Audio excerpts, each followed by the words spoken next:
Hello, Steve White, Steve Arts 89. Well, the war against the LGBTQ plus community is continuing in America, and now the target is Target.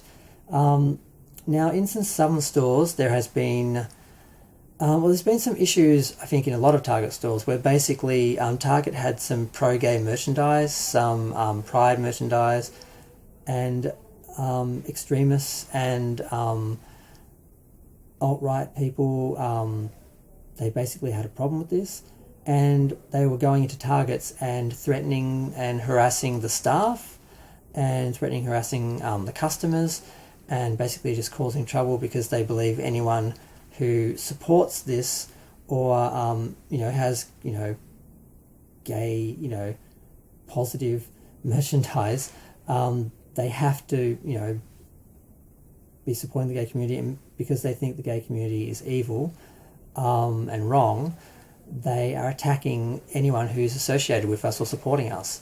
And unfortunately, what happened, at least in the South, hasn't happened in all Target stores, but in the South, they took the merchandise down and put it in the back of the store. So they didn't totally throw it out, but they did push it back and try to be less obvious, which is not the way to do it. You don't bow down to bullies and terrorists and extremists and people making threats. You don't give them what they want, because once you do, what you teach them is that they own you, and all they have to do is threaten you, and you'll do what they want.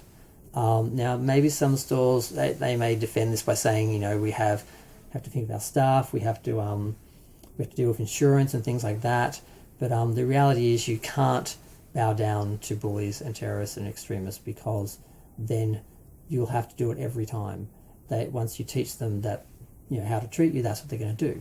And unfortunately, the right wing, the extremists, are much better at coordinating to attack us than we are at defending ourselves, because frankly the left are too busy arguing within themselves about microaggressions and things that really don't matter, while these other people are getting stuff done, because they're focused, they're unified, they are unified in their rage and hatred for certain people and certain groups. And basically, gay people for a long time had been associated with a lot of negative things, which was wrong and unfair. We had nothing to do with things that the Catholic Church does and hides, things like that. We were always blamed for that, because the assumption was, because we're gay, we must be deviants.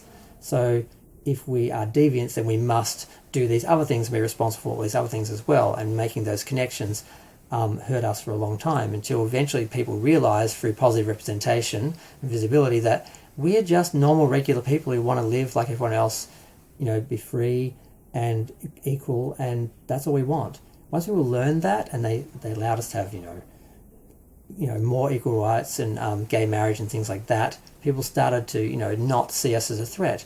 But then people on the other side, on the right wing, the extremists, the homophobes, the bigots, they got a bit threatened by this and a bit disturbed, so they went back and looked at history and said, well, how did we oppress these people in the past? Oh, we associated them with this. Let's just pull out all that dirty bag of tricks, or that bag of dirty tricks, and now all those things are happening again, and we are being called groomers, and people are making associations between drag queens and things that the Catholic Church does and covers up. So I'm not mentioning any of these names, obviously, because I don't want the algorithm to kill my video. Not that it's going to promote it anyway, but yeah. So yeah, it's unfortunate that these Target stores, it's not all of them, but some of them, have given in to these bullies, and they have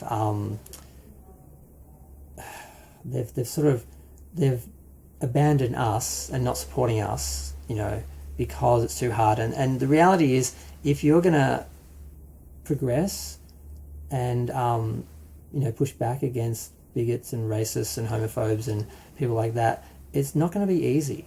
And if you don't do that, you're going to be limiting your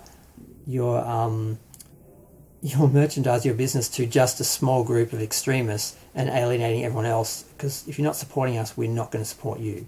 So it's just it's ugly, it's sad. I feel bad for the staff that's caught in the middle. But the response to this is not to give in to it, because once you do, you are theirs. They own you, and they know they can do whatever they want, and you'll bow down because you're afraid. And unfortunately, some Target stores have done that. So hopefully this is not going to become a trend, but much like the drag queen story times and stuff like that, I'm seeing a bit of a pattern, and I'm fairly disturbed by the whole thing, and I just want to comment on that. But I'm going to go. Feel free to share, like, subscribe, describe how you feel about this, what your thoughts are, and yeah, I'm going to go. Bye.